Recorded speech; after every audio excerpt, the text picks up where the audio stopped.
que les pido que antes que nada los invito a ponerse de pie y a que me acompañen a orar para pedir la dirección del Señor y pedir que sea su Espíritu el que nos hable en esta tarde. Oremos. Amado Dios, venimos a ti nuevamente en el nombre de Jesucristo. Nos acercamos hasta el trono de tu gracia para adorarte, Señor, para agradecerte por todo lo que tú eres en nuestra vida y en este momento para suplicarte especialmente que tú nos hables, Padre, suplicarte que sea tu Santo Espíritu el que se mueva en este momento, en este lugar, actuando por medio de tu palabra, llevándonos a toda verdad, dándonos entendimiento y sobre todo, Señor, poniendo en nosotros el deseo de obedecerte, el deseo de agradarte y el deseo de no solamente ser oidores de tu palabra, sino ser hacedores de ella. Señor, yo pongo mi vida en tus manos una vez más. Te pido por favor que tú me uses en este tiempo y te pido, Señor, que tú hables al corazón de cada uno de los que estamos aquí presentes. Te damos gracias en el nombre de Jesucristo. Amén. Amén. Así como están de pie, para no hacer más movimiento, vamos a leer la lectura que está ahí anunciada en la pantalla.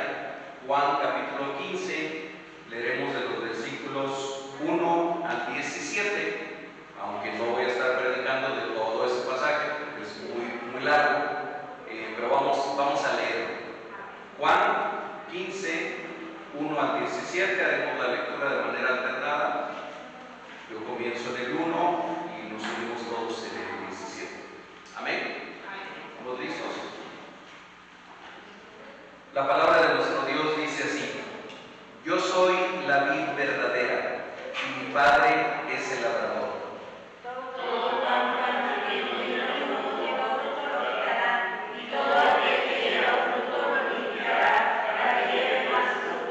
Ya vosotros estáis limpios por la palabra que os he hablado.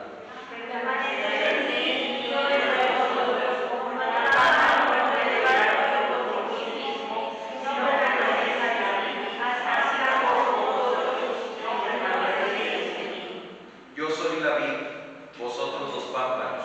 El que permanece en mí y yo en él, éste lleva mucho fruto, porque separados de mí nada podéis hacer.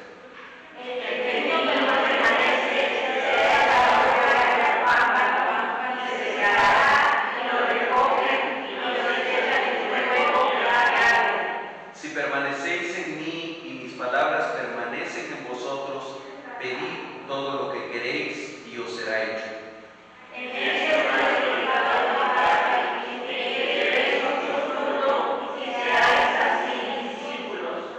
Como el Padre me ha amado, así también yo os he amado. Permaneced en mi amor.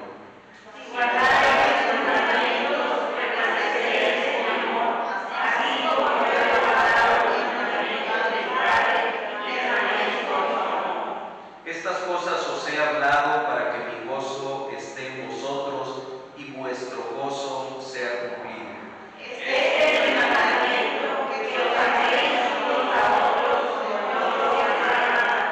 Nadie tiene mayor amor que este, que uno ponga su vida por sus amigos.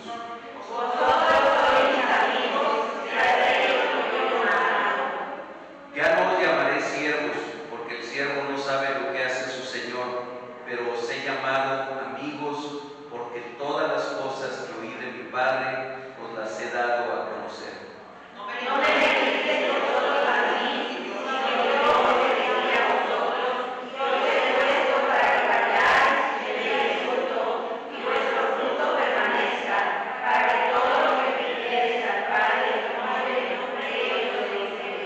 Juntos, esto os mando, que os améis unos a otros. Amén.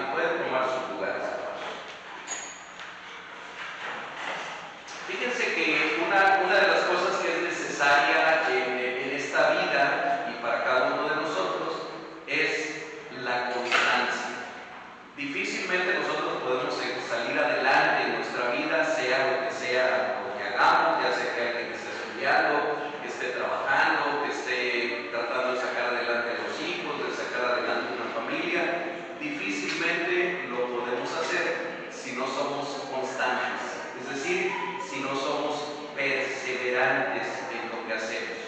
Dice por ahí un dicho popular que lo importante no es saber llegar, sino saber mantenerse. Lo importante no es solamente llegar, sino lo importante también es mantenerse ahí. Y fíjense que en este mensaje que el Señor Jesucristo le está dando a sus discípulos, les habla precisamente de la importancia de mantenerse, de la importancia de permanecer, de la importancia, por lo tanto, de la constancia. Pero el Señor Jesucristo lo hace de esa manera hermosa, de esa manera que solamente Él podía tener como maestro, usando ejemplos sencillos, tomando parábolas simples, tomando comparaciones que todo el mundo podía entender, pero a través de esas cosas simples, dando enseñanzas tremendamente profundas que al menos a la humanidad de nuestro tiempo le ha llevado más de 2000 años el irlas entendiendo, el estudiarlas, el comprenderlas. Yo quisiera que todos estuviéramos ubicados en la parte de la escritura que acabamos de leer hace un momento. Yo sé que ya lo hemos mencionado, pero lo voy a mencionar de nuevo porque es importante que estemos ubicados. Recordemos que estamos predicando sobre el sermón del aposento alto, es decir, la enseñanza que el Señor Jesucristo les da a sus discípulos por última vez. Podemos decir que es la clase de despedida del Maestro. Será la última vez que Él estará reunido con ellos, y la siguiente vez será cuando todos estemos reunidos con Él en su segunda venida. Así que el Señor tiene bien claro algo que probablemente los discípulos no tenían tan claro. Esas eran las últimas horas que iban a estar juntos. Era la última vez que iban a tener la oportunidad de escuchar al Maestro. Así que el Maestro trata de darles enseñanzas que sean trascendentes y que sean importantes para su vida. Pero saben que más adelante, en el capítulo 17, ya hablaremos de él cuando lleguemos a ese momento, el Señor Jesucristo dice que no está orando solamente por ellos. Y por lo tanto, podemos entenderlo que no está dando esta enseñanza solamente para ellos, sino les dice también por los que habrán de creer por el testimonio de ustedes, también por los que habrán de creer más adelante.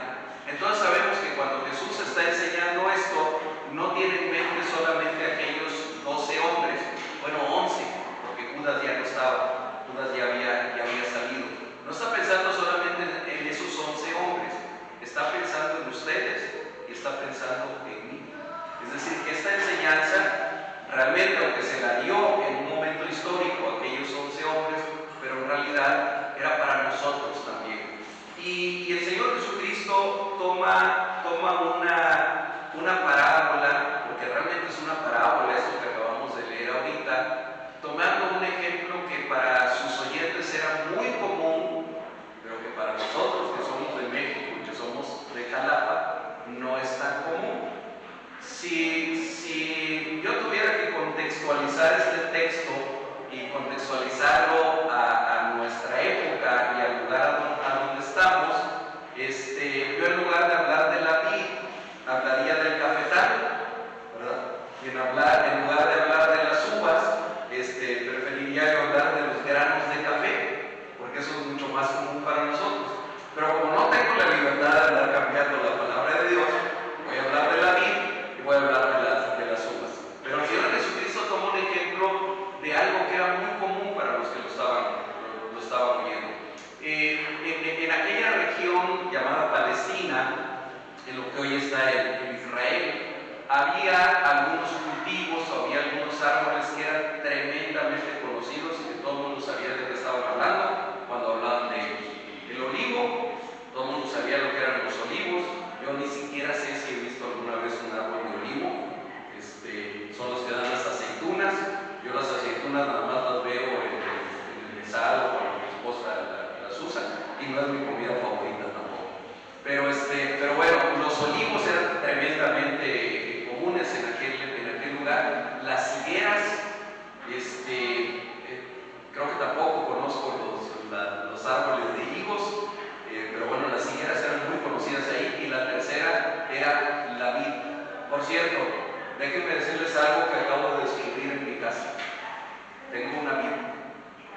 Yo no me había dado cuenta. Ya tenemos casi 3 años viviendo allá, y no me había dado cuenta que tenemos una vid. Lo que pasa es que está enredada con otro árbol de quién sabe qué cosa, pero ya alguien que fue allá a la casa me dijo, ¿tiene usted uvas allá atrás? Y mire, ya están dando racimitos, y son bien chiquititas ahorita las uvas. Obviamente es una vid que no ha tenido ningún cuidado de ningún viñador, entonces ha crecido ahí silvestre, pero bueno, ahí está. Así que les puedo decir, al menos la vid ya sé cómo es, ya sé cómo son las plantas de la vid. Pero aquellas personas a las que Jesús les estaba hablando estaban sumamente familiarizados con lo que era una vid, con lo que era un viñedo, con el cultivo de las uvas, porque era una parte donde se cultivaba mucho eso. Así que el Señor Jesucristo toma ese ejemplo, hace una parábola y da la siguiente enseñanza. Dice: yo soy la vid verdadera. Y miren, nada más con esa primera frase, esa primera oración, ya pudiéramos hablar muchísimo de ella. Está diciendo, cuando el Señor Jesucristo dice yo soy, y no es la primera vez que lo dice aquí en el Evangelio de Juan, hay varias veces que lo dice, usa dos palabras en griego, usa dos palabras en griego, o son escritas en griego, que es ego e eimi. Y ego e eimi es exactamente la misma expresión que se usa, la misma expresión en griego que se usa en el Antiguo Testamento cuando el Señor se presenta delante de Moisés y Moisés le pregunta: ¿quién eres? ¿De parte de quién voy a decir que voy? Y el Señor le dice: yo soy el que soy. Cuando los traductores antiguos tradujeron esa expresión al griego, en la primera traducción que hubo de la Biblia hebrea al griego, y se encontraron con ese yo soy el que soy, la única expresión que encontraron en el idioma griego para traducirla fue ego e eimi. Y esa es la misma palabra que el Señor Jesucristo usa cuando dice: yo soy la puerta de las ovejas, yo soy la luz, yo soy el pan de vida, y aquí cuando dice yo soy la vid. Pero hay algo más interesante todavía, o tan interesante como esto en la expresión del Señor Jesucristo. La vid, es decir, la planta de las uvas, es un modelo que el Antiguo Testamento usa varias veces para referirse al pueblo de Israel, para referirse al pueblo de Dios. Y miren, les voy a dar solamente 3 de las muchas que hay. En el libro de Oseas, capítulo 10, versículo 1, dice así el profeta Oseas: Israel es una frondosa viña que da abundante fruto para sí mismo. Conforme a la abundancia de su fruto, multiplicó también los altares. Conforme a la bondad de su tierra, aumentaron sus ídolos. No es una referencia positiva hacia Israel, de hecho es un reproche hacia Israel, pero lo identifica como la vid. Dice: Israel es una frondosa viña. En Salmos capítulo 80, versículos 8 y 9, dice el salmista: hiciste venir una vid de Egipto, refiriéndose al pueblo de Israel saliendo de Egipto. Echaste las naciones y la plantaste, limpiaste sitio delante de ella e hiciste arraigar sus raíces y llenó la tierra.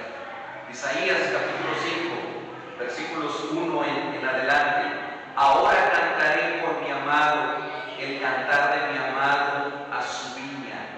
Tenía mi amado una viña en una ladera fértil, la había cercado y despedregado y plantado de vides escogidas.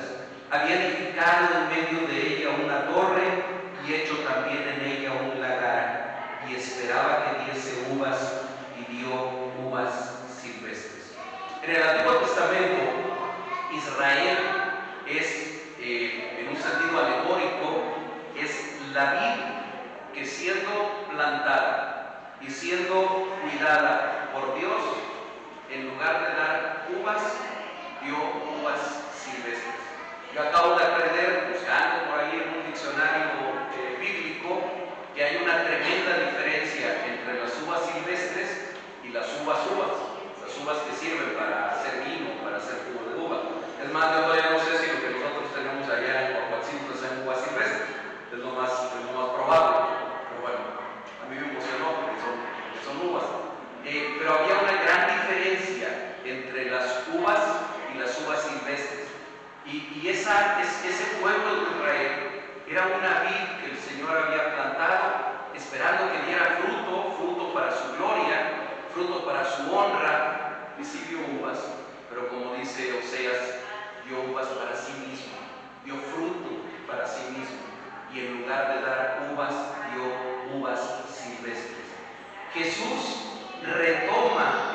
Dice, aquellos israelitas, aquellos judíos que escuchaban al Señor Jesucristo, cuando lo escuchan hablar de la vid, ellos entienden que hay una referencia en el Antiguo Testamento al pueblo de Israel, a la nación santa, a la nación que fue consagrada de parte por Dios para ser un pueblo de sacerdotes. Ellos saben que se está refiriendo a eso. Y resulta que en ese momento el Señor Jesucristo les dice, ¿qué creen? Yo soy la vid. Pero además le agrega una palabra a eso. Dice, yo soy la vid verdadera. Es decir, ese Israel que le falló al Señor, ese Israel que Dios había formado, que Dios había plantado para ser un pueblo santo, para ser un pueblo sacerdotes, terminó siendo un pueblo idólatra. Ese Israel al cual se refiere también la Escritura cuando dice, de Egipto llamé a mi hijo, que esa es otra expresión profética que después se va a aplicar al Mesías, al Señor Jesucristo. Ese Israel era considerado el hijo de Dios, el pueblo de Dios. Sin embargo, falló. Sin embargo, se fue tras los Baales, se fue tras los ídolos, y el Señor Jesucristo retoma esa imagen y dice, yo soy la vid verdadera. No como la otra vid, que fue plantada y cuidada por el Padre, que sin embargo falló y volvió a fallar y volvió a fallar una y otra vez. El Señor dice, yo soy la vid verdadera. Y agrega algo más en el versículo 1. Y mi Padre es el labrador.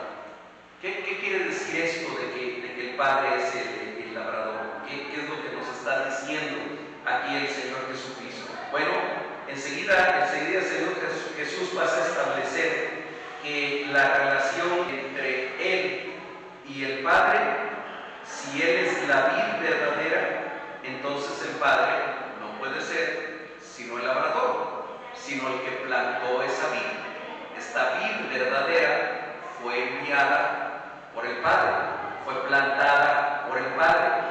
Es el Padre quien plantó la vid verdadera, al Hijo de Dios, Dios verdadero y encarnado en hombre verdadero.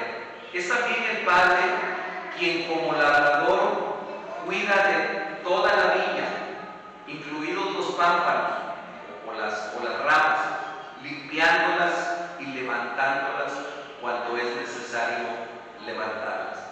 Hermanos, el Padre es el dueño, el sustentador, el cuidador de todo el viñedo, de la vid verdadera y de los pámpanos también. Ahorita vamos a hablar de los pámpanos, que es el punto central, es del que más me interesa hablar. Pero es importante que nosotros tengamos clara cuál es la comparación que el Señor Jesús está hablando. Dice, hay una vid de la cual se habla en el Antiguo Testamento y es una vid que dio uvas silvestres, uvas que no servían, dio frutos que no le daban gloria a Dios. Pero la vid verdadera soy yo, dice el Señor Jesús. Hay un labrador y ese labrador es el Padre, es el dueño, es el sustentador. Así que cuando leímos en Isaías capítulo 5 acerca del amado, ese amado que plantó una viña es nada más y nada menos que el Padre. A él se refiere el profeta, quien despedregó, es decir, que quitó piedras de aquel terreno, quien plantó esa viña, quien había hecho una torre en medio de ella, quien había hecho un lagar cerca de ella, es decir, quien había preparado todo para que aquel viñedo fuera fructífero, es el Padre. El Padre es el viñador que elige la planta, hace los injertos que considera necesarios de acuerdo con su voluntad. Es el Padre quien prepara el terreno, lo siembra y lo cerca con vistas a que dé frutos que lo glorifiquen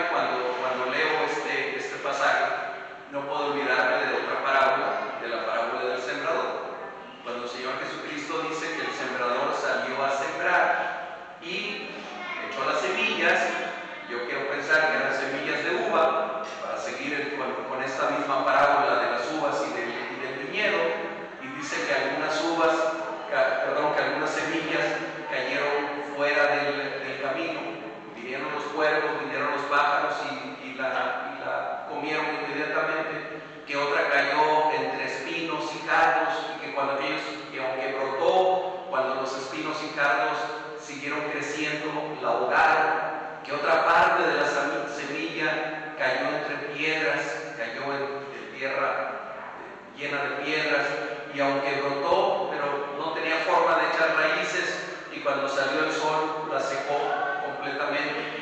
Y que hubo otra semilla que cayó en buena tierra, y que dio fruto. ¿Y cuánto fruto dio? Al 30, al 60, al 100 por uno, es decir, dio mucho fruto. Finalmente el labrador, el que manda la semilla para que sea sembrada, es el Padre. Él es el labrador, Él es el dueño de todo el viñedo. Si nosotros comparáramos ahora no a Israel, sino a la iglesia como el viñedo, como esa vid que da fruto, que debe dar fruto, el labrador sigue siendo el mismo. Eso no ha cambiado, sigue siendo el Padre. Es decir, el dueño del viñedo, el que lo cuida, el que lo alimenta, el que lo sustenta, el que lo poda, el que lo defiende, sigue siendo el labrador, que es el Padre. Pero en el versículo 2, vamos a ir hasta el 17, apenas vamos en el 2, dice: todo pámpano que en mí no lleva fruto, lo quitará, y todo aquel que lleva fruto lo limpiará para que lleve más fruto. Vamos a leer de corrido hasta el verso 5, porque es el mismo tema. Dice: ya vosotros estáis limpios por la palabra que os he hablado, permaneced en mí y yo en vosotros. Como el pámpano no puede llevar fruto por sí mismo si no permanece en la vid, así tampoco vosotros si no permanecéis en mí. Y dice otra vez, por si no había quedado claro: yo soy la vid, vosotros los pámpanos. El que permanece en mí y yo en él, este lleva mucho fruto, porque separados de mí nada podéis hacer. Yo sé que la palabra pámpano no es una palabra que nosotros andemos usando todos los días. Sé que es un término no solamente de agricultores, sino además de gente que se dedica específicamente al cultivo de la vid. Pero bueno, para nosotros que hablamos español común y corriente, pámpano quiere decir rama. Son las ramas de la vid, donde después va a salir el fruto.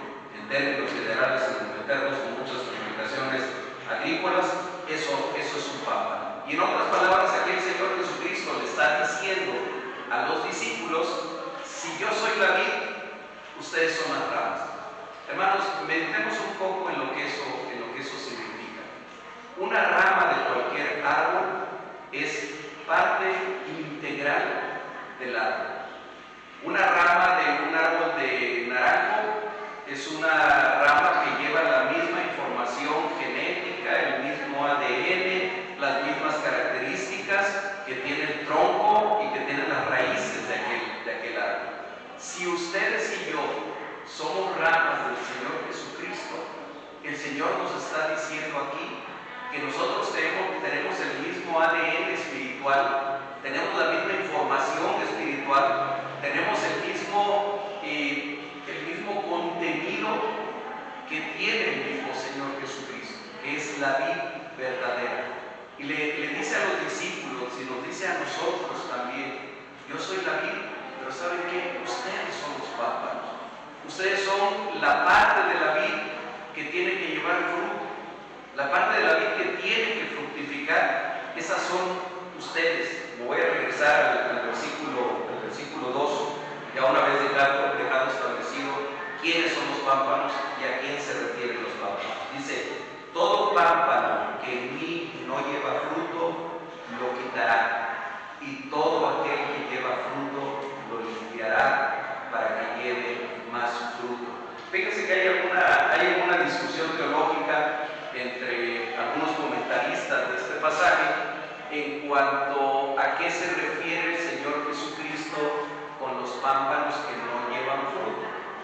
¿Se refiere a aquellos cristianos que no fructifican, o se refiere a aquellos que están dentro de la iglesia pero que realmente no son parte de la iglesia? ¿De cuál de los dos está hablando?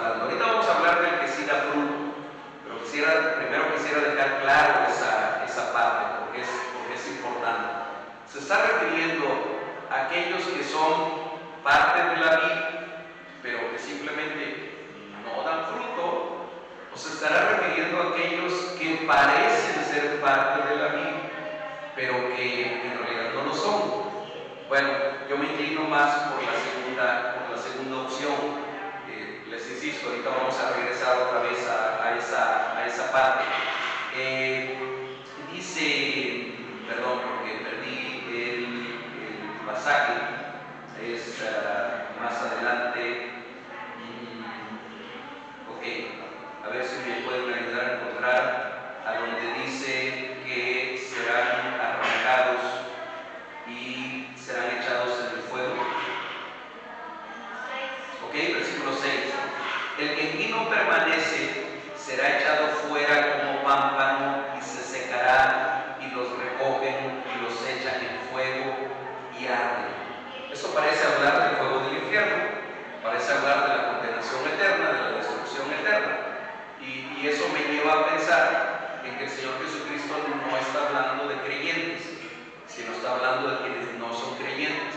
Miren, otra cosa que he aprendido ahora que vivo allá donde vivimos, hay una planta que le llaman correhuela. Yo no sé si ustedes la conocen. Yo apenas también me la acaban de presentar, no tiene mucho. Es una planta que en realidad parasita algunos árboles, que se enreda, es un tipo de enredadera, se mete en las ramas, pero lo que yo no sabía es que si uno no quita la correhuela, llegan a secar a los árboles, es decir, empiezan a consumir el alimento que el árbol tiene que recibir y lo llegan a secar. Por eso es tan importante estar quitando las correhuelas si tú quieres que tu árbol dé fruto. Bueno, a mí me parece que aquí el Señor Jesucristo está hablando de algo así, de una correhuela, para usar ese término agrícola, que no es parte de la vid, pero que sí puede llegar a parecer parte de la vid. Quien me enseñó ese tipo de planta fue mi hijo, una vez que fue ahí a la casa, y me dijo: oye, mira, yo sé que tienes un montón de correhuela aquí en esos árboles. Y yo, para comenzar, no sé qué es una correhuela, así que menos sé si lo tiene. Y bueno, ya no me explicó todo eso que yo les acabo de decir ahorita. Y yo creo que el Señor está hablando más que nada de eso, de aquellos que tienen que ser arrancados porque simplemente no son parte de la vida. Pero ahora vayamos con el pámpano al que se refiere el Señor Jesucristo como sus discípulos y como, por supuesto, aquellos que somos parte de su pueblo, que somos parte de la iglesia. Dice, todo pámpano que en mí no lleva fruto lo quitará, y todo aquel que lleva fruto lo limpiará para que lleve más fruto. Otra cosa que también he aprendido, las plantas y los árboles es necesario podarlos. Si uno quiere que florezcan, y si uno quiere que den fruto, y si uno quiere que se pongan frondosos, es indispensable podarlos. Yo tampoco tenía ni idea de eso hasta hace muy poquito. Yo creo que dentro de unos años me voy a convertir en agricultor o jardinero, por lo menos. Pero bueno, es indispensable. Seguramente que hay hermanas aquí, al menos sé de mi hermana Dulce, que a ella le gusta mucho tener plantas allá en su patio, y se le dan muy, muy bonitas. Y estoy seguro que las tiene que podar, hermana. ¿Sí? Hay que podarlas para que puedan florecer, hay que podarlas para que puedan mantenerse sanas. ¿Saben que el Señor tiene que podarnos a nosotros también? Estoy hablando no solo de la iglesia en su conjunto, estoy hablando de nosotros en lo individual. Hay partes de nuestra vida, hay áreas de nuestra personalidad, hay partes de nuestro carácter, de nuestras emociones, de nuestras costumbres, de nuestros hábitos, que impiden que el fruto del Espíritu se manifieste en nosotros, que impiden que los frutos que Dios quiere que nosotros demos puedan manifestarse y puedan darse. Hay cosas en nuestra vida, hermanos, que son correhuela, que son hojarasca, y que el Padre necesita arrancarla de nosotros. Que el Padre, siendo el podador, siendo ese amado que dice Isaías, que plantó una viña a la cual amaba, siendo el cuidador de esos pámpanos que son cada uno de ustedes, que somos cada uno de nosotros, de vez en cuando, y a veces con bastante frecuencia, nos tiene que podar. El Padre identifica con toda seguridad en nosotros qué áreas de nuestra vida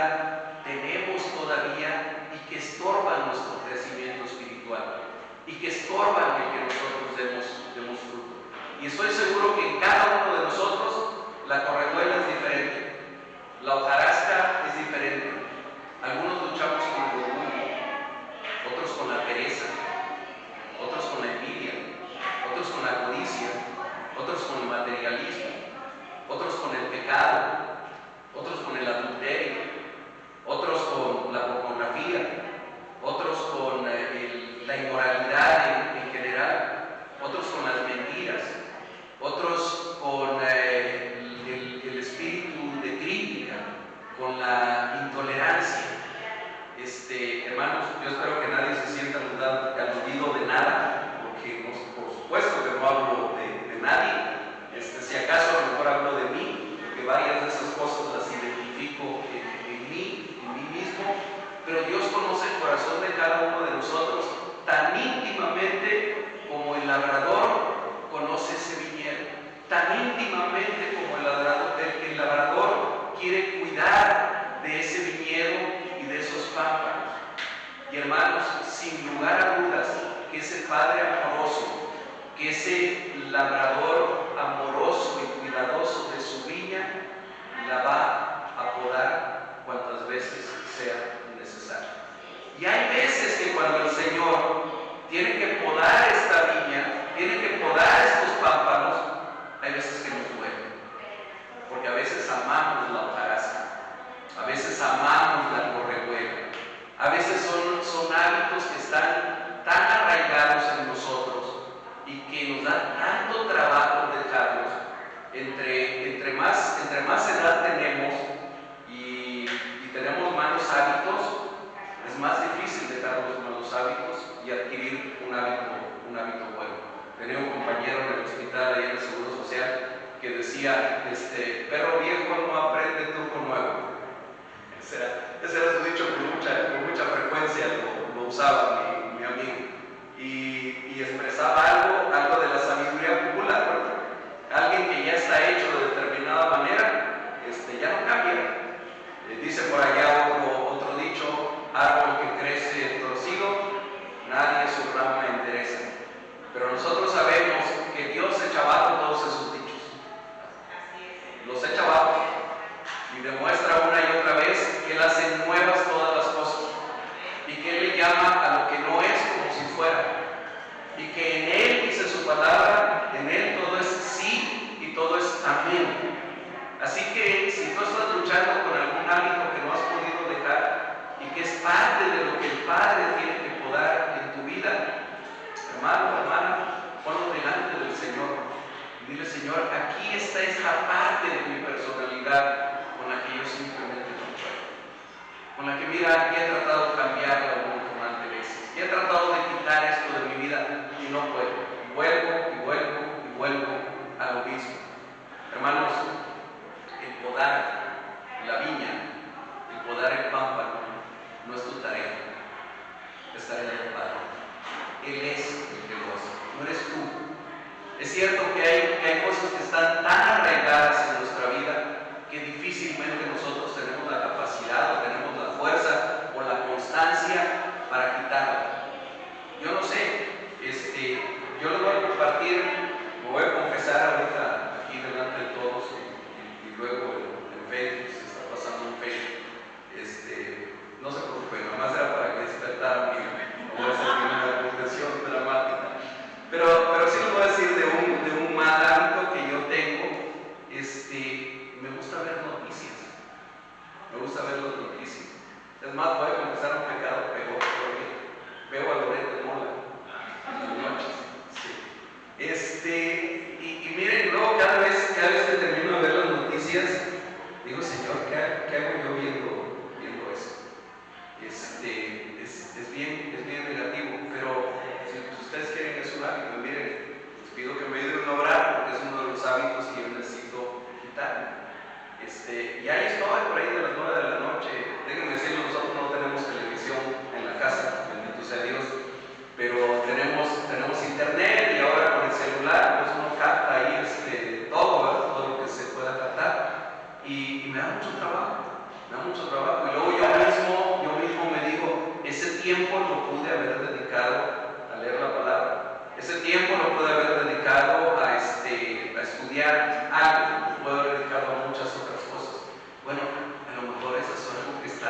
muy arraigado en mí y que me da trabajo quitarlo. Y que le he dicho al Padre, y se lo acabo de decir hace poco específicamente en este punto: Señor, quítalo. Yo no sé si a lo mejor tengas que hacer que se vaya al internet, que ya no tengamos internet en la casa, o no sé, pero el Señor tiene que hacer algo. Y hermanos, les estoy hablando de algo a lo mejor que ustedes dirán, es una simpleza, no tiene mayor importancia.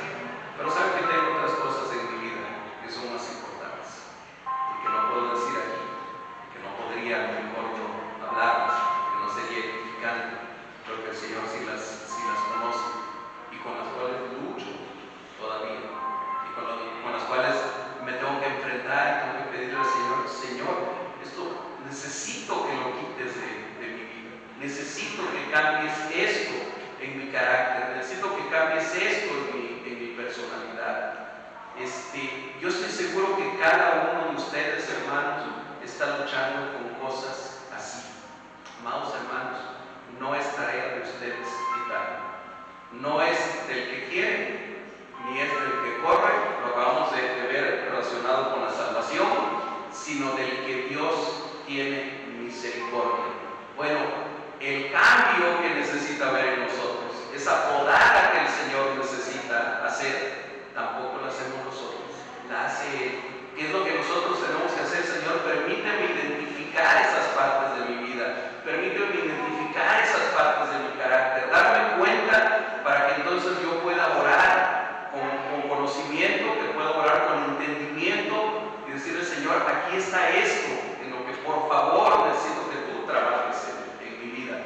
Y ya no me acuerdo quién, pero hace poquito me lo comentaban, seguramente en esta semana fue que lo comentamos. Cuando a veces nos dicen, ten cuidado, ya no recuerdo con quién lo comenté, si fue en esta semana, que sea que alguien le decía: ten cuidado con lo que le pides al Señor, porque el Señor te va a responder. Ten cuidado con lo que pides, porque el Señor te va a responder. Y yo le decía: bueno, yo creo que debemos de tener cuidado solamente en pedirle al Señor sabiduría y dirección en lo que pedimos, pero que si es correcto lo que le pedimos, se lo debemos de pedir con todo nuestro corazón. Hace ya más tiempo, alguien hablando de la paciencia le dijo: no, hermano, no le pida al Señor paciencia, porque si le pide al Señor paciencia, le va a mandar pruebas para que tenga paciencia. Si eso es lo que necesito, Señor, manda esas pruebas para que yo pueda tener paciencia.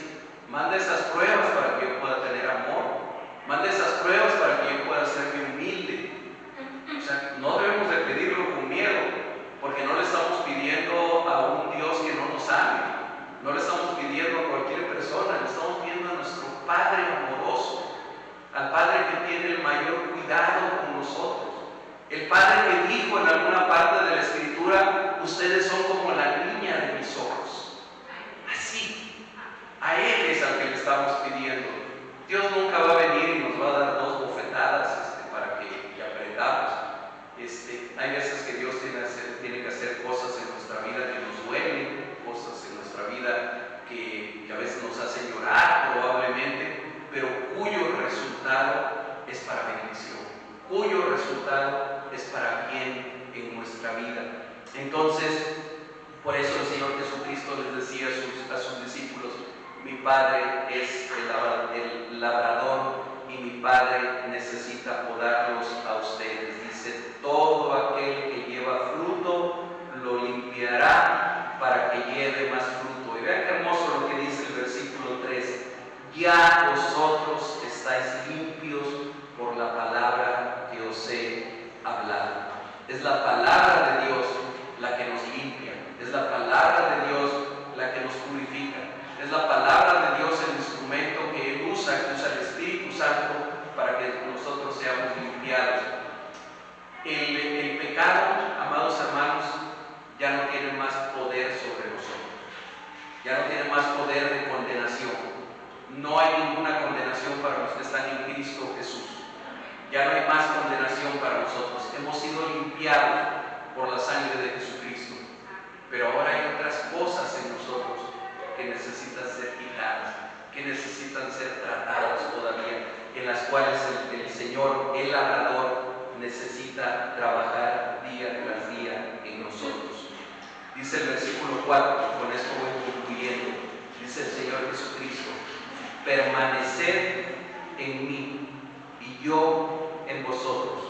Como el pámpano no puede llevar fruto por sí mismo si no permanece en la vid, así tampoco vosotros si no permanecéis en mí. Porque Dios conoce el corazón de cada uno de nosotros, Dios conoce lo que hay en nosotros, y gracias a Dios que la hermana puede escuchar aquí la palabra de Dios. Una palabra que sabemos que es restauradora y que es sanadora en sí misma, por sí misma. Bien, hermanos, yo ya estaba a punto de concluir el mensaje. Y quiero concluir con esta parte que considero que es la parte más importante y es en la que quiero aterrizar. Nosotros necesitamos permanecer en Cristo, necesitamos permanecer en Él. Queremos llevar fruto y queremos llevar fruto abundante. ¿Cuál es ese fruto? ¿Cuál es ese fruto al que se está refiriendo el Señor Jesucristo?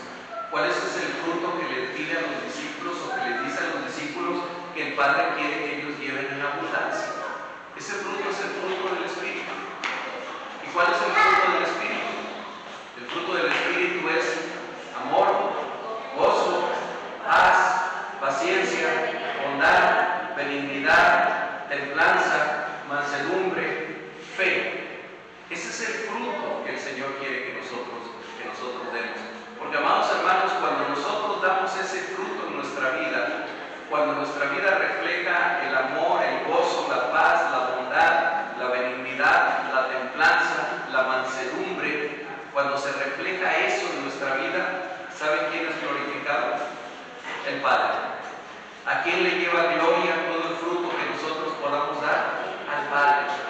Ese es el propósito, ese es el único propósito de que nosotros demos fruto, que el Padre sea glorificado. Si en nuestra vida llega a haber algunas de las llamadas buenas obras, si en nuestra vida se refleja el amor hacia los demás, si en nuestra vida se refleja la misericordia a los demás, no es para que nosotros seamos glorificados, sino para que el Padre sea glorificado. Y termino con esto.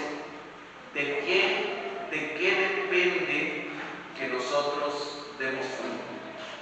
¿De qué depende? De acuerdo con lo que leímos hace un momento.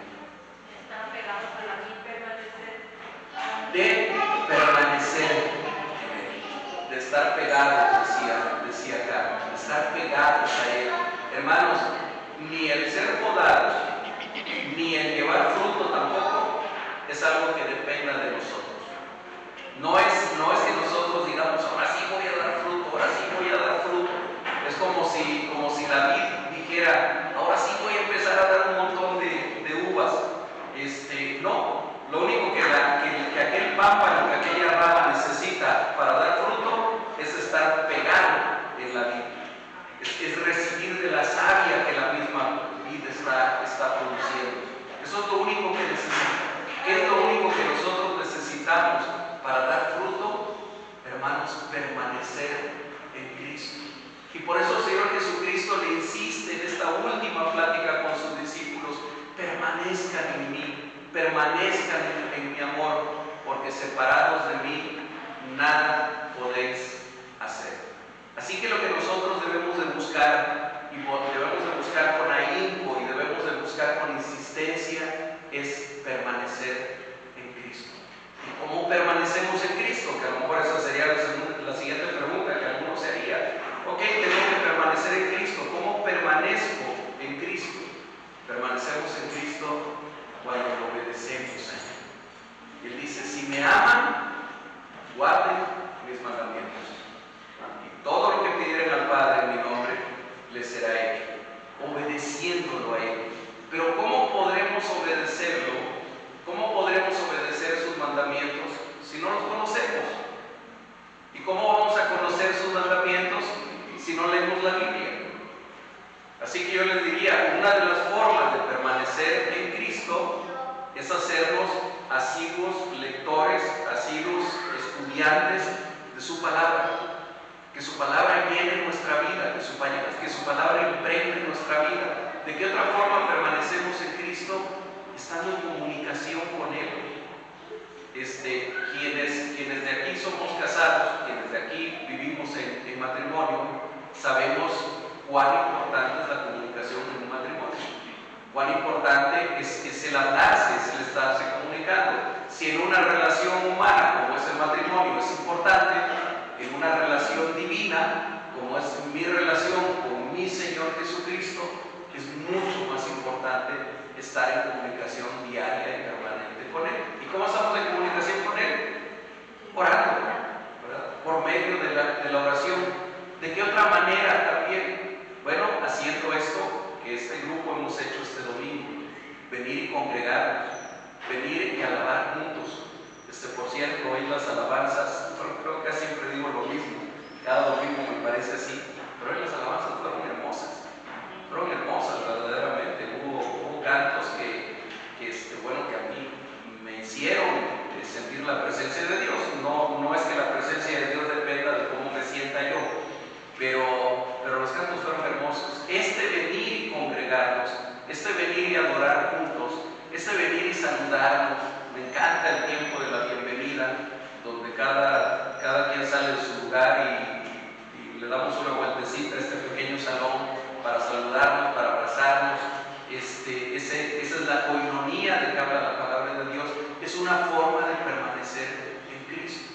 Entonces, si queremos permanecer en Él y debemos permanecer en Él, recordemos que la palabra de Dios sea parte de nuestra vida, que la oración sea parte de nuestra vida, que la coinonía y la comunión sea parte de nuestra vida también, que el orar sin cesar sea parte de nuestra vida.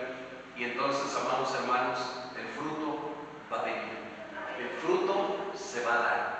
No hay forma de que no se dé. No depende de que la vid quiera o no quiera, va a dar uvas, porque para eso fue hecha. No hay forma de que si tú permaneces en Cristo, tu vida sea infructífera. Vamos a orar, hermanos. Padre amado, bendito seas, Señor. Te damos gracias por este tiempo. Te damos gracias por tu palabra, Señor. Te damos gracias porque tú, Jesús, eres la vid verdadera y nosotros somos los pámpanos.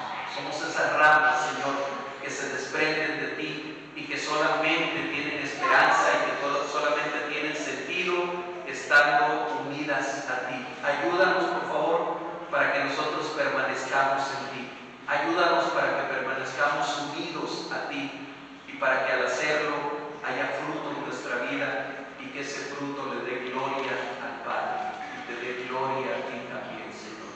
Muchas gracias, Dios. Muchas gracias por esta palabra tuya. Ayúdanos a que se haga parte de nuestra vida y a que la tengamos presente no solamente hoy, sino todos